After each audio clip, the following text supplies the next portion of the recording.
Hello and welcome back to our podcast, Ayahuasca Assisted Therapy. And I'm excited to be here today with my sister, Celeste Palmer. And it's our first time meeting as well. So I'm just curious to get to know her and starting with the good questions that I always ask from people to just introduce themselves and to share with us, how did you come across with the medicine and your path with the medicine. So welcome, Celeste. Thank you. I am thrilled to be here.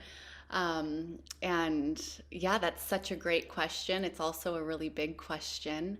And so feel free to kind of like cut me off at any point. But my name is Celeste Palmer, and I am currently residing in Washington State. And this is where I was born and raised.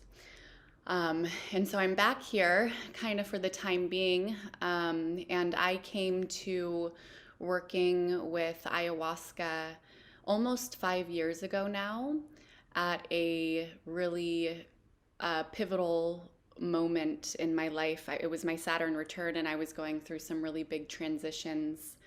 And I had left a 7 year relationship. We had been married for 2 years, and I was working uh, in corporate America selling tech software, which every time I say that, I laugh because I'm like, oh my God, I can't believe I was selling software in corporate America. And I was also bartending on the weekends. So the corporate job was kind of the bridge out of bartending, but I still needed to bartend to make ends meet.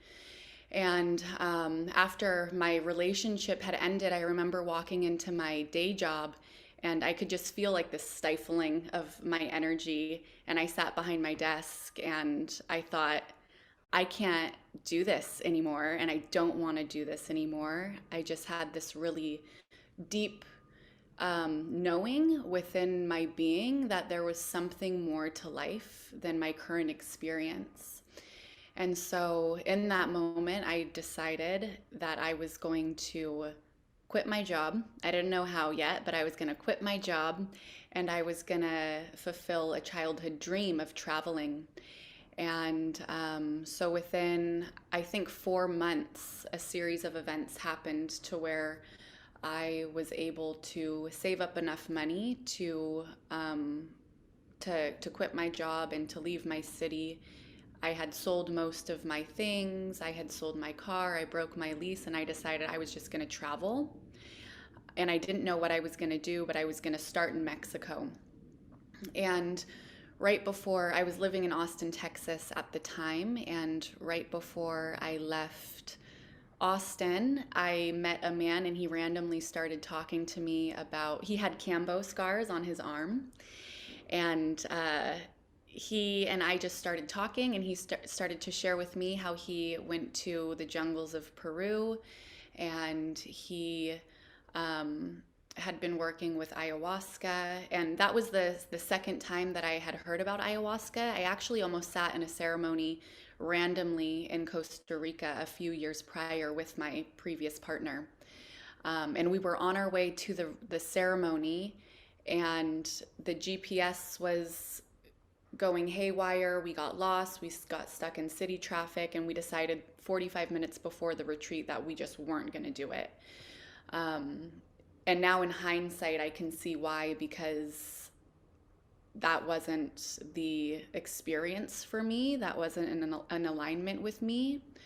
And so again, I'm having this conversation with this man, and he's like, well, my shaman is going to be in Europe, and I was going to be in Europe. And so he said, I'll connect you. And so I tried to connect with his shaman, and we did connect. We were in touch, but the dates didn't work out. He didn't know where he would be at what times. And so it was just kind of, it was loose and nothing solid. But I figured if he's offering ayahuasca in Europe, somebody else must be too. And so I found the retreat. At the time, they were called Cuatro Vientos, and now they are known as APL Journeys. And they host retreats in Spain and now Mexico as well. But I ended up at everything just like it aligned so perfectly. And there were seeds being planted for me along the way. And I was really on this path of just like, I'm just going to follow my heart.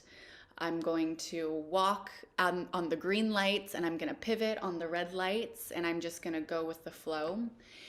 And so I ended up at my first ayahuasca retreat, and it was the third ceremony that it was the third ceremony where I received a vision of myself walking barefoot in the jungle. And there were flowers that were growing up from the footprints that I left behind me. Um, and then the vision continued, and I saw myself leading ceremony as an old woman with wrinkly lips and singing Icaros. And I'm getting goosebumps as I share this story again. And then it was very clear to me that the shaman leading that ceremony was my teacher. And so after that, I ended up going. I now I go to Peru to study, and I am a dietero or a practitioner of La Dieta, which is the traditional way of learning curanderismo and shamanism of the Amazonian region directly from the plants. Um, and yeah, there was a period between receiving the vision and feeling really excited, right? I was like, oh my God, I'm gonna be a shaman. This is like exciting. Because one of my main intentions for working with this medicine was um, I was super lost and unfulfilled in my life and my work, and I didn't know what to do or where to go. And so I was asking, what is my purpose? And I received this vision. And then as I continued my personal work with ayahuasca, I realized um, that, well, it's a dark world and it's uh, it's difficult, and this is a difficult path. Shall I choose to walk it? And I'm just not sure that I want that. I saw how I would have to compromise some other dreams that I had for myself, perhaps, in order to walk this path.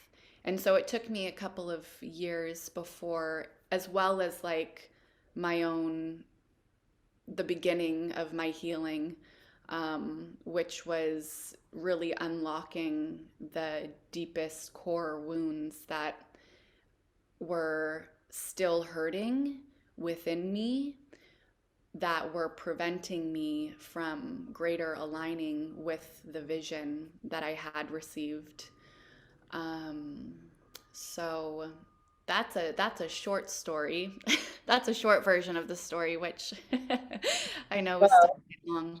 that sounds amazing. I just wrote an article about this for psychedelic support about if ayahuasca can tell you your life purpose. So Cool. yeah, it's so funny that this comes up because a lot of people come to the medicine, I think, with this intention, what is my purpose? Why I am here? Like, I feel so lost, unfulfilled, as you said. Just, I don't want to do this anymore, but I don't know what do I want. Yeah.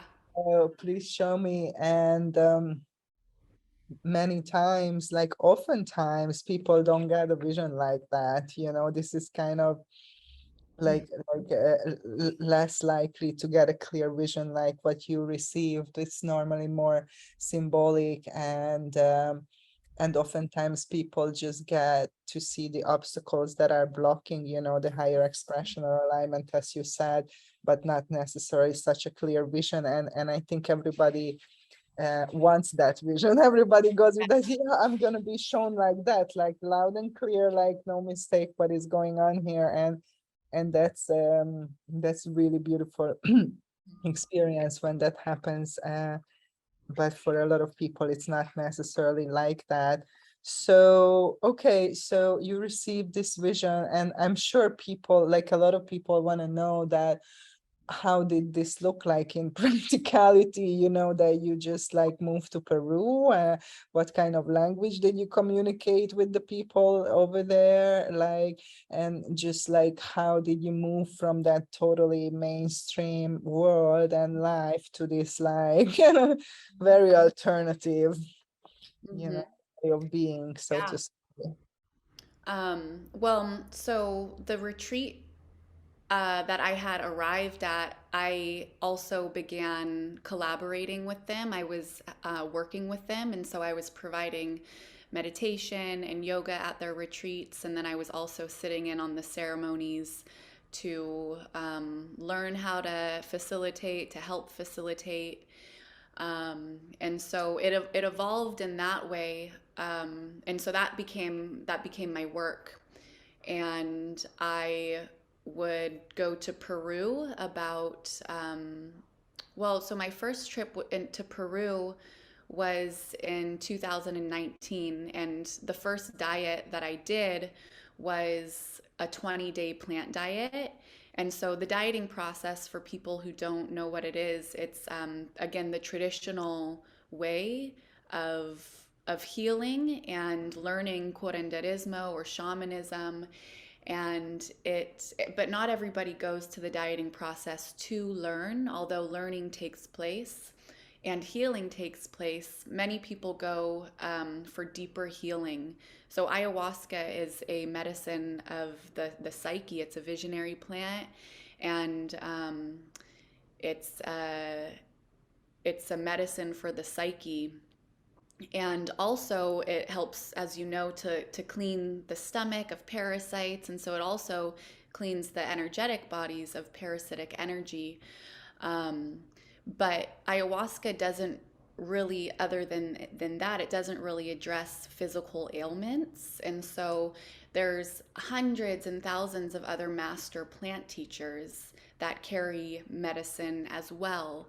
Ayahuasca is the mother medicine, so I kind of see her as like the conductor and or like the head doctor.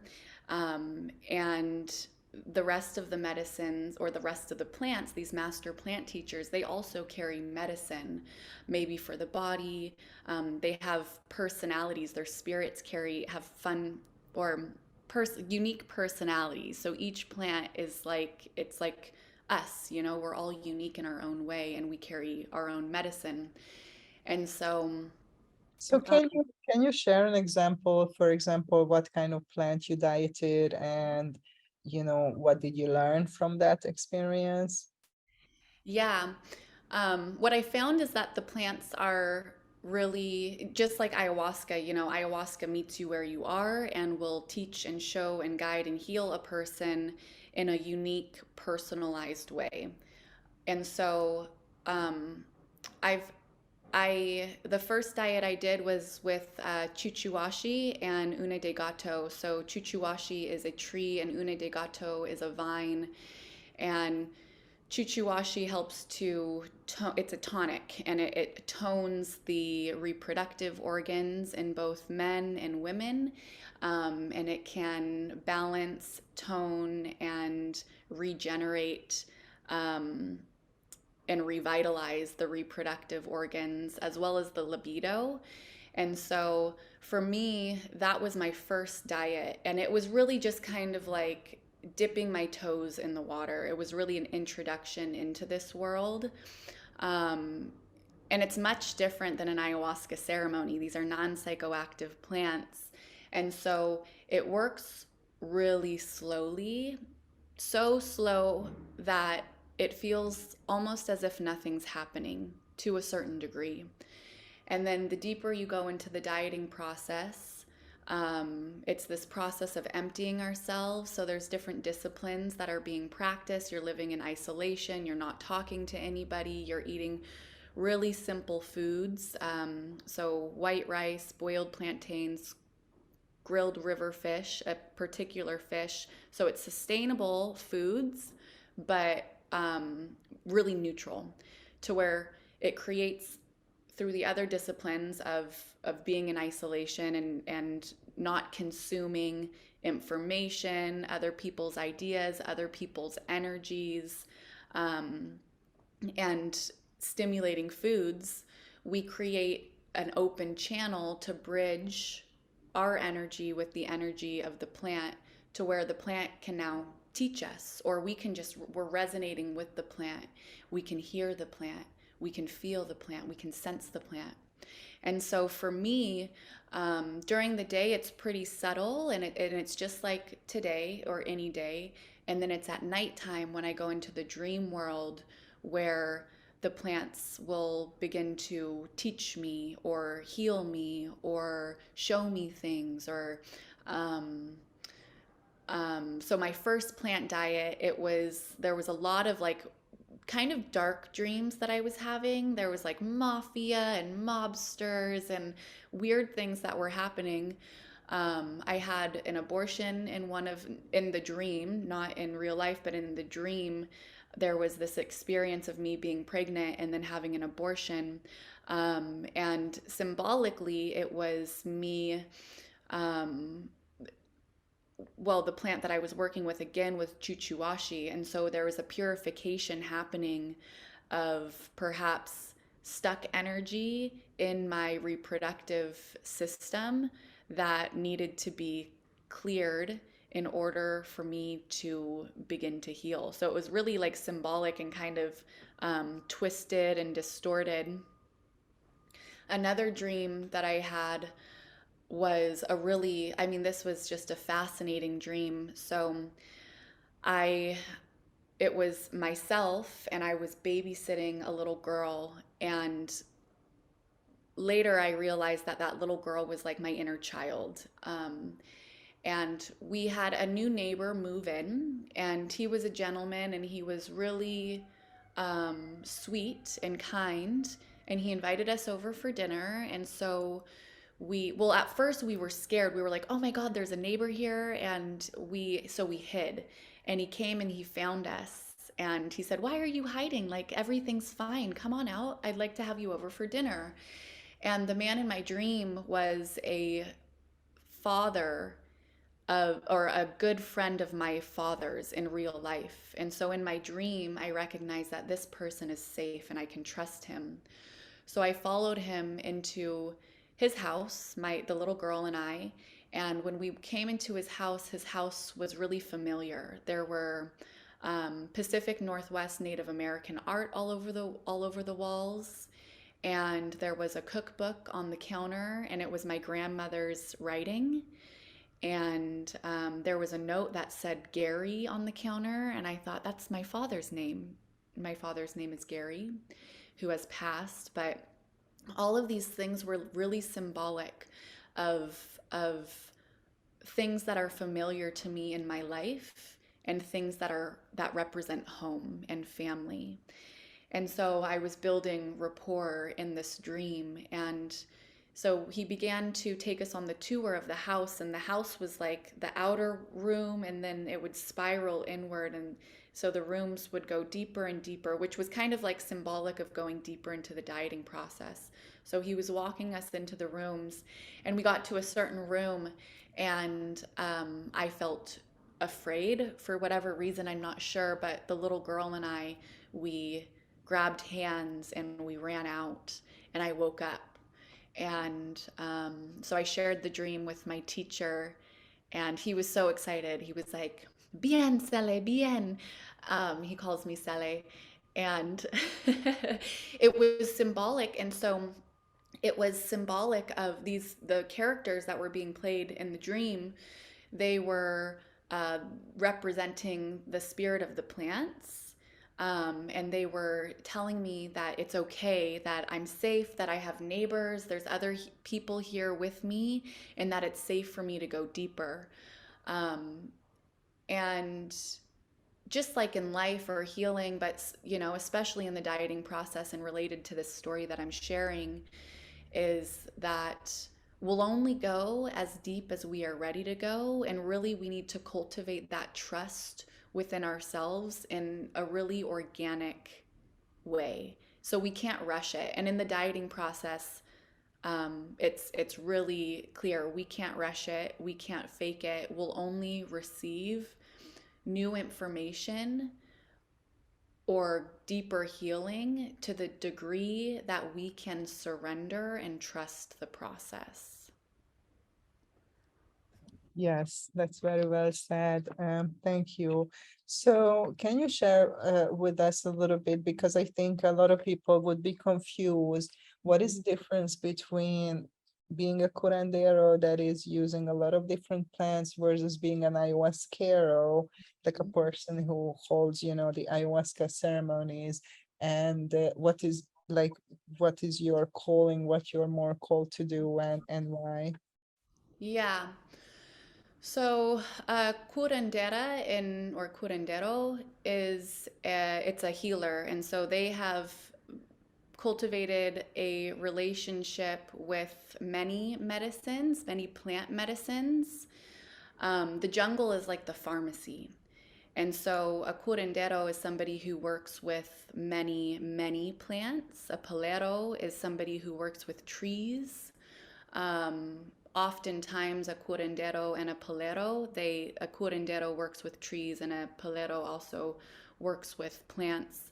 An ayahuasquera would be, somebody who I guess their expertise is in facilitating ayahuasca ceremonies or serving ayahuasca, whether it is in ceremony or um, cultivating a relationship with this plant.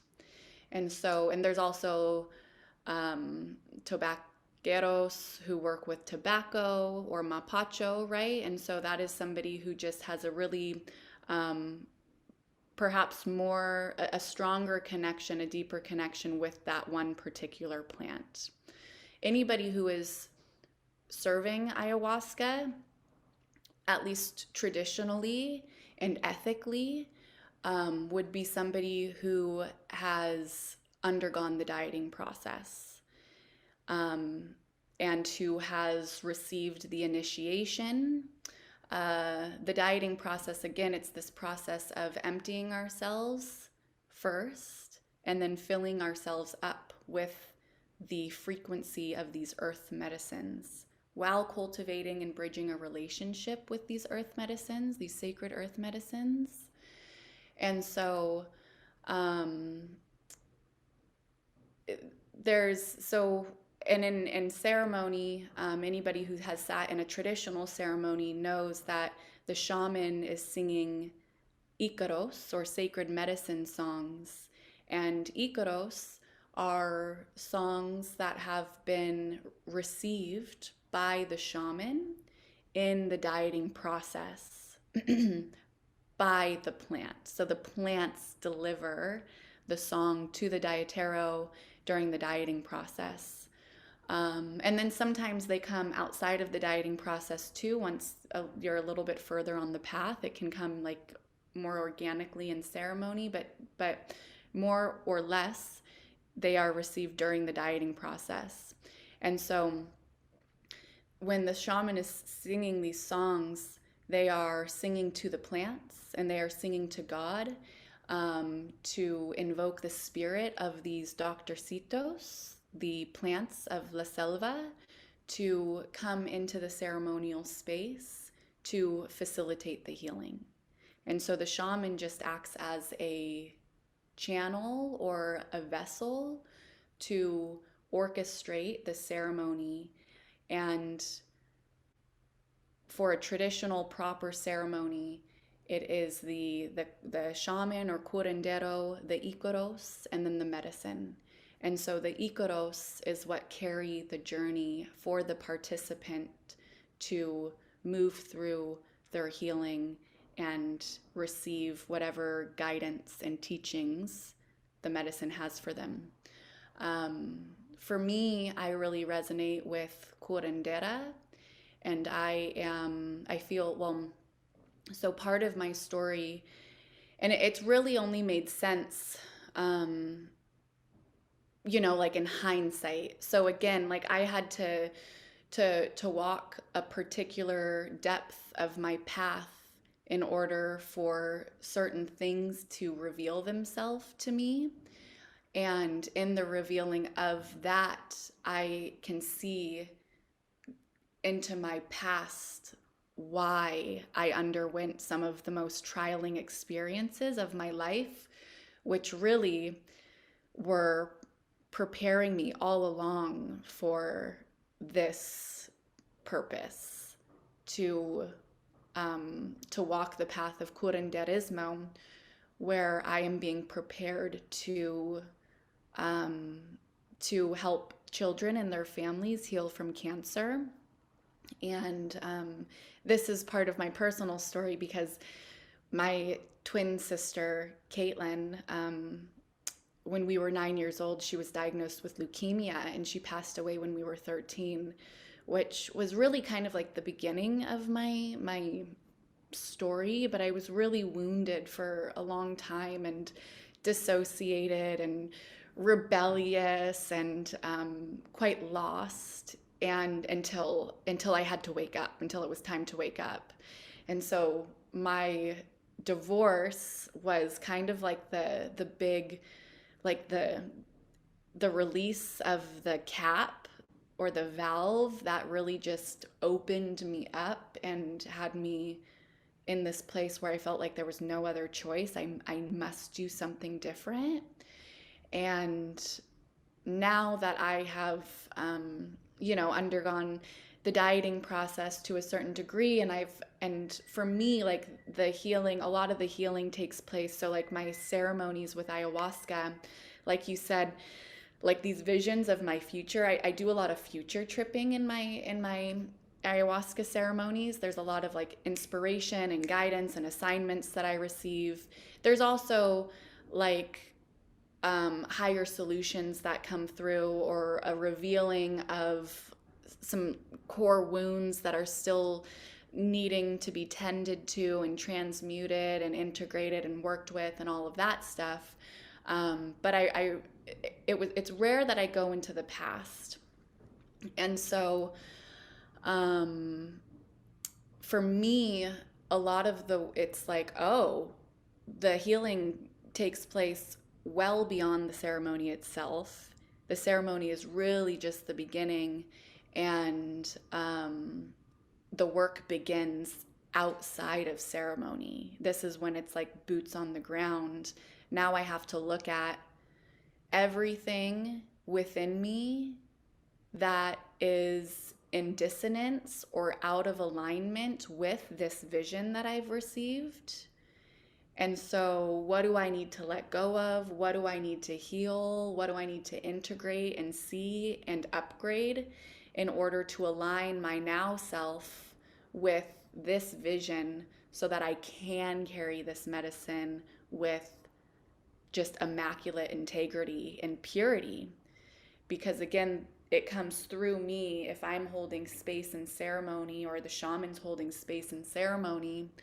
We want to make sure that the shaman has done a certain degree of healing within themselves and purification, so that the medicine or the frequency isn't moving through a vehicle that is out of alignment with purity and source frequency. Did that answer your question? Yes, thank you. I have more. So yeah, tell me more about this. Like that's like I never heard nobody before to receive this particular life purpose. I think it's a very beautiful purpose to have these children, so you mean help them with plant medicines, like both psychedelic and non-psychedelic, just in general, or have them specifically with ayahuasca, or like what do you envision? Like you envision a center or a program, or like how, like, did you receive information about that? Yeah. So it was only, I've kind of been receiving like little nuggets and bits of information about a healing center. So I've received guidance of creating a healing center, um, and while honoring and while honoring this lineage and bringing this lineage into the healing center. Um, so yes, working with plant medicines. So for me, I see it was only my most recent trip to Peru, it was this time last year. I was there for 3 months, and that was like the big portal of initiation for me, where I received the um, permission essentially from the medicine to to continue forward and to carry this medicine and to facilitate and offer this medicine to others. And I'd been praying for to ayahuasca for 5 years, like just can like show me my sister, like can we connect? Can I see her again? Can I meet her again? And she never did until my final ceremony. It was December 3rd, actually, or December 4th. It was a new moon. It was just like so, the timing of everything was just so divine and perfect. Um, and she took me into the hospital room, and I remember being like, oh my God, this is it. I've been asking for this vision for 4 years and or for 5 years, and here it is. So I was back in the hospital room with my sister. The first time I stepped into the hospital room when she was diagnosed initially, and she had tubes up her nose, and she was sick. Her skin was pale. But this time, I could see the energy of ayahuasca just swimming through the walls and dripping through her IV and like the blanket, everything. So ayahuasca was present, and I realized that ayahuasca was present all along. It just allowed me to see that her passing was really part of my initiation, and it feels very much like a soul contract. And so she and I, her spirit, is very much a part of this as well. And the path that I walk is in honor of her life, and people and children and families who are perhaps undergoing something similar. But I realized that, like, so why? Like, I used to ask why? Why would a 9-year-old get sick? Like, why do these things happen? Till I realized that that three-letter word really takes you nowhere but deeper into the suffering. And I also see it as, well, it's not, it wasn't hers. This is bigger than her and I. This is ancestral. This is familial. And so I saw that what she was carrying, what manifested in her little body as cancer, was really, it wasn't hers to begin with. And so fast forward in that vision, it went from the hospital room to a healing center. And it was like this big, beautiful house. It was a home that was turned into a, a facility to welcome children and their families, to where the children will come and stay, and we'll do different things like working with the unconscious and hypnotic work, and medicines, working with these non-psychoactive plant medicines to help heal the body. Une de gato is a wonderful plant for cellular regeneration and restructuring and revitalization. And I mean, there's other plants too. Like there's so much still that I don't know, and that's being revealed to me. But I realized that it's not just the children that need healing. So if the children are manifesting these diseases in their bodies, I mean, yes, we do live in a toxic world now, and what are the parents and what's happening in the environment that is influencing and modeling to these children these disempowering belief systems or frequencies of dissonance and disharmony, to where they are now carrying cancer or expressing the genes of cancer. And so I see it as and also I saw myself leading ceremony for the children but where they weren't drinking ayahuasca unless like it was perhaps purifying or guided and it was part of their healing.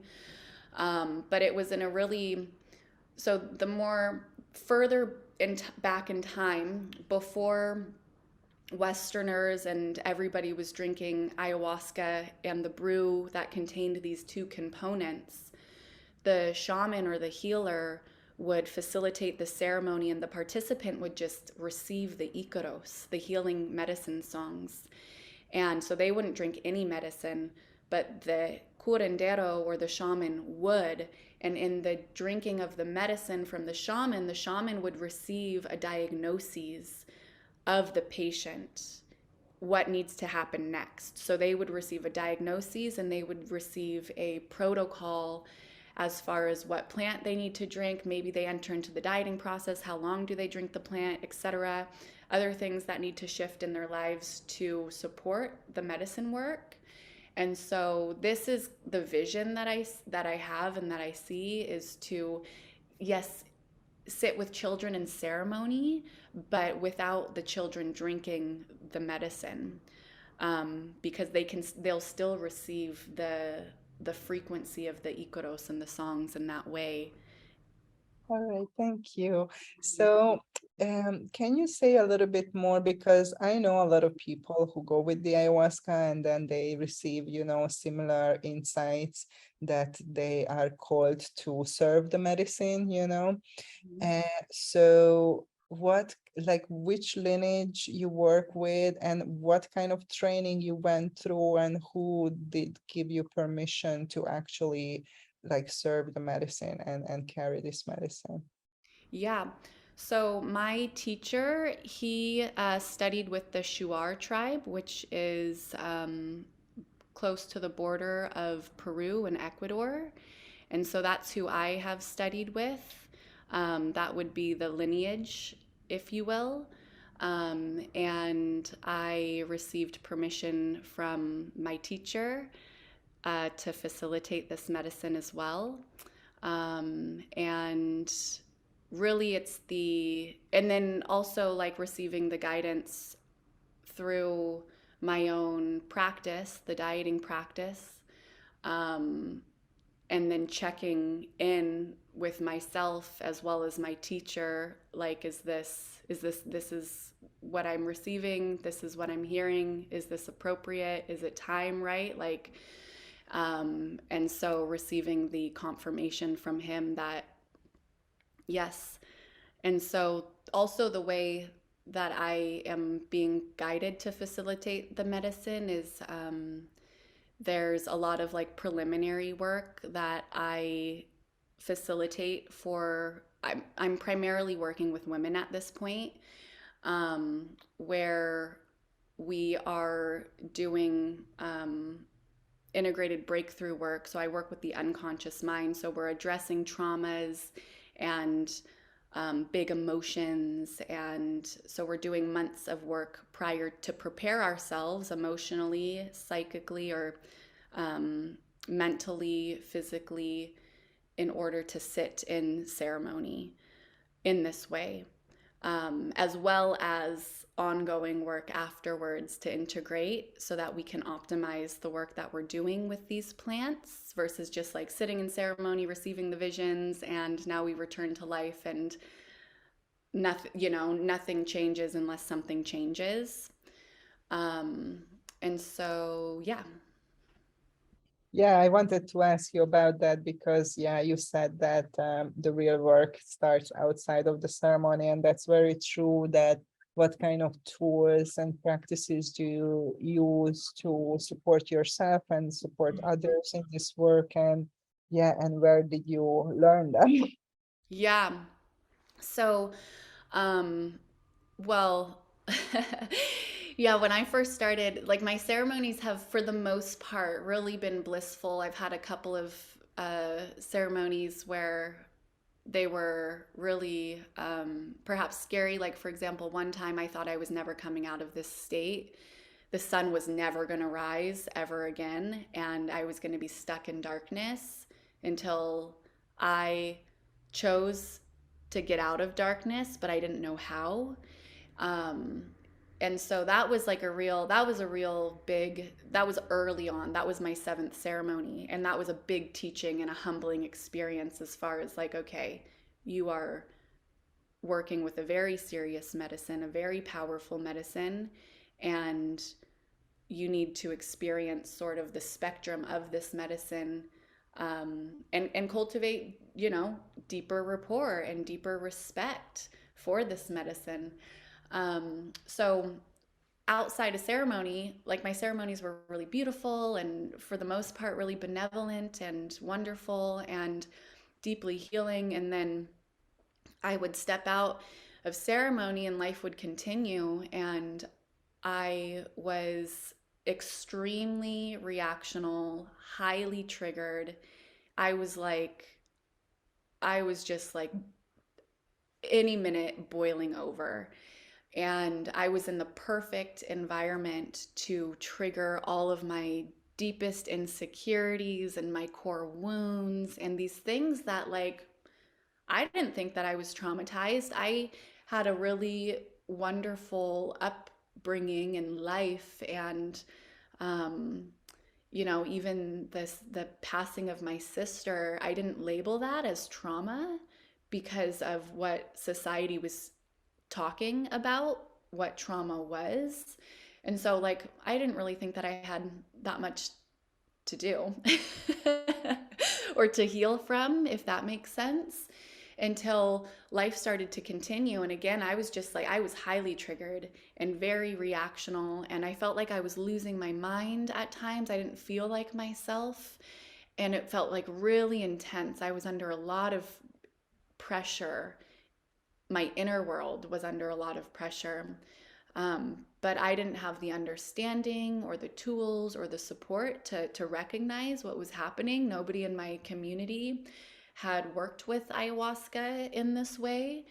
And I was sitting in ceremony quite regularly because I was working with a group, and I wasn't always sitting in ceremony for myself, but I would still drink like just a little bit of medicine, not to feel the effects, but to connect. And um, so it was about a year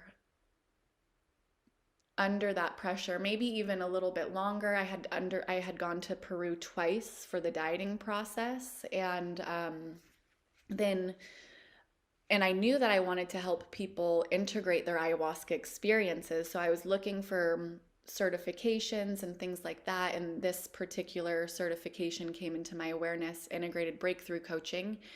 And so hypnosis, NLP, integrated breakthrough coaching, timeline therapy, different things like that, to work with the unconscious mind, to cultivate awareness and to identify really like the root of what is causing these surface level issues. And so I started going through the certification, and in this process I realized, oh, like this is actually for me, and this is exactly what I needed in order to start integrating my medicine work. And I had already been on the medicine path for like a year and a half at this point. And so it was just it I dove in, and I started to be able to go deeper and deeper and deeper, sort of like following the surface level things that were coming up for me, the surface level triggers. I would just like follow those down deeper to like the core trigger, which, as we know, it's never the present moment. If we're being triggered by something in the present moment in that way, it tells us that it is actually our unconscious mind registering this present moment as similar in some way, shape, or form to an experience that happened in the past, this lifetime, or perhaps even previous lifetimes. And so this is the therapeutic coaching that I facilitate to support people in both preparation and integration of their ayahuasca journey. Thank you. So can you tell an example from your own experience? Because we talk a lot about core wounds and, core beliefs, like what was, for example, one core wound that you became aware that you have, and how does that look like when you kind of work through that and heal or integrate that, so people can have more like a practical understanding, what does these words mean? Yeah. So, I mean, as you know, healing is like peeling back the layers of the onion, right? And so, like, we peel back one layer, and then the next expression or the next layer of that might reveal itself. Um, and so, I never really, and in the process, again, it's a process, we are cultivating greater emotional intelligence, self awareness, and life force energy within ourselves to where we have a greater capacity to first identify, like, okay, I am aware of this happening.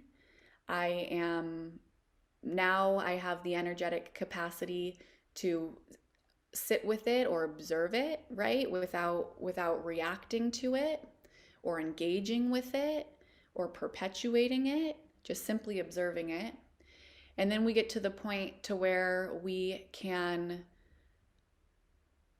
one of my teachers in the fourth way, we work with intentional suffering to where we can resist the urge to go into past patterns, if you will, or responses, and to start to allow this charge, this energetic charge, to diffuse. And so you hold it, and then you work with it to a certain degree to where eventually it cultivates its own energy, and then it just diffuses itself, and we don't really have to do too much more with it. um, and so with that said, core wounds, it's like it's if you're familiar with astrology, I always think of the asteroid or the archetype of Chiron, the wounded healer, to where he was immortal but was wounded and had to live with his wound for eternity, and to where he never really healed like entirely from his wound, but he became so intimate with his wound. Again, he established a new relationship with the wound to where it didn't affect him in the way it perhaps once did, and his medicine, or his wound, became his medicine. And so for me, it's a sister wound around, and there's a lot too around my sister, my twin sister, who had passed. And when we were younger, she, she required a lot of attention and care. And I knew that even when I was younger, I knew that, and I was okay with it. And it still imprinted me at the level of the unconscious, to where some of my childhood, my little girl, my inner child needs weren't met in the way that I wanted them and needed them to be met. And so there was a lot of stuff around of wanting to be seen but not feeling seen, um, wanting to, um, and then also feeling like unwanted, which perhaps goes even further back than her being sick, and perhaps being in wound, which is interesting because as a twin, I've connected with some other twins randomly, right? Or coincidentally, although there's never a coincidence. And I see these patterns of this loneliness, feeling alone, feeling isolated, feeling separate then, and then or feeling like we want to take up space but we can't take up space, and so reverting to the I'm just going to sit back and it's okay, like everything's fine. But consciously everything's fine, unconsciously everything's not fine, and things aren't being met. And so part of it is just bringing greater rapport between the unconscious and the conscious, to where, as Carl Jung says, until we make the unconscious conscious, it continues to um, to rule or direct the show or run the show, and we'll just sit back and call it fate. Mhm. So that's it, again, it's a process, and there is the process of first becoming aware of these things.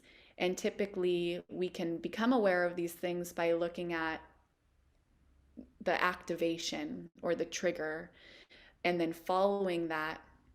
And it might take time, right, to sort of dissolve the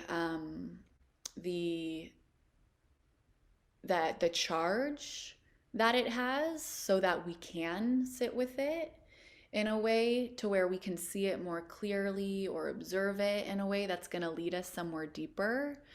In my coaching practice, I work with a technique to where we it's an active imagination technique to where we dissociate and go back and visit the experience, perhaps, to where we can gain the teachings of the experience from a different perspective, dissociated, therefore, release the emotional charge that is weaving its way between significant emotional events throughout our timeline.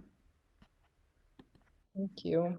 So, how did your family kind of respond to you taking like 180 degrees and going to Peru with the ayahuasca and stuff? Mm-hmm. Yeah, I feel like my family's only now starting to come around. My family's always been supportive, and especially because of the past, um, and it being, like tender and realizing that our life is not normal because of this. How can we make it as normal as possible? And so I've always had a lot of support, like I support you, follow your heart, and things like that. Um, and people don't really understand because nobody's worked with. I come from a holistic family, a family of chiropractors, and so there is uh, an appreciation and a respect for holistic healing. Um, and my family doesn't quite understand the work and the world in which I walk because they haven't walked it themselves, but they do support me.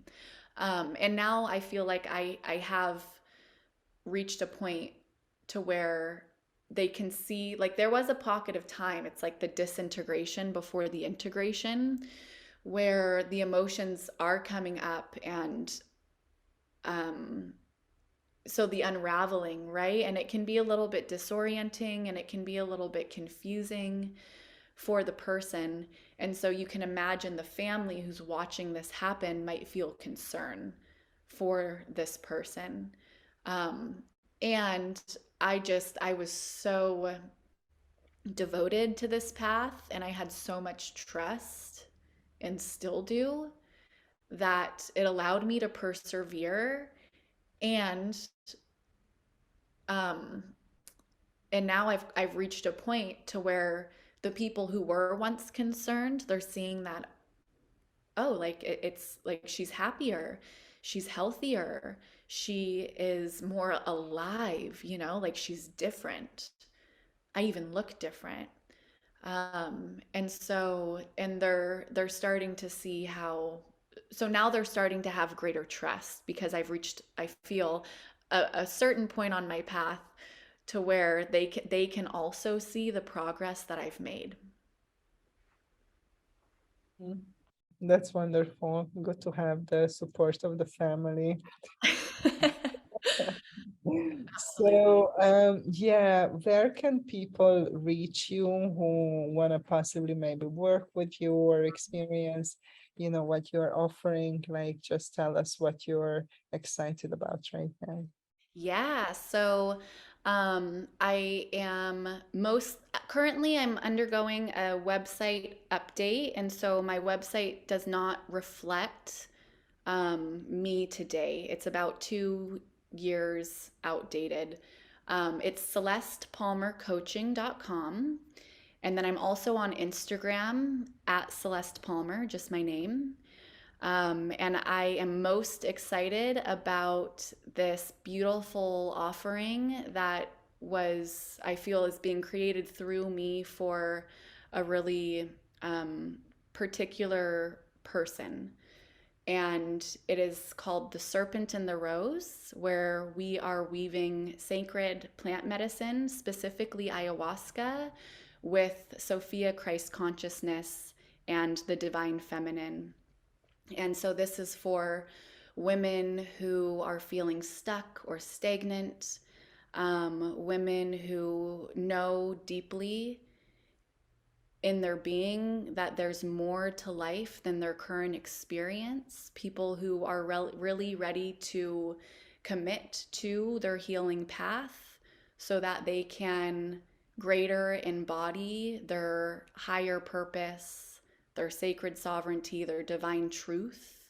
And it's perhaps even for people who women, this particular container is it's a women's container, a female bodied women's container, and who people who carry their own medicine, whatever that looks like, right? And so the process is to again begin to identify and purge the anything that is not in alignment with our highest potential, that vision or that spark of us that we were intended and created through the creator by. And so the serpent and the rose. And there's an opportunity for this in the new year. Again, there's preliminary work that's beginning now, actually. So in late 2022, and the next retreat will be in February of 2023. Wonderful. We're going to include the links in the description. So yeah, thank you so much for coming and sharing your story and your offerings with us today. And I hope that all of the listeners like this episode. So please like and subscribe to our channel. And yeah, check out my website, Avatar Healing Arts, for all the offerings, and stay tuned for the next episode. So thank you, Celeste. Awesome. Thank you, Nina. Thank you so much. That was wonderful. So much fun.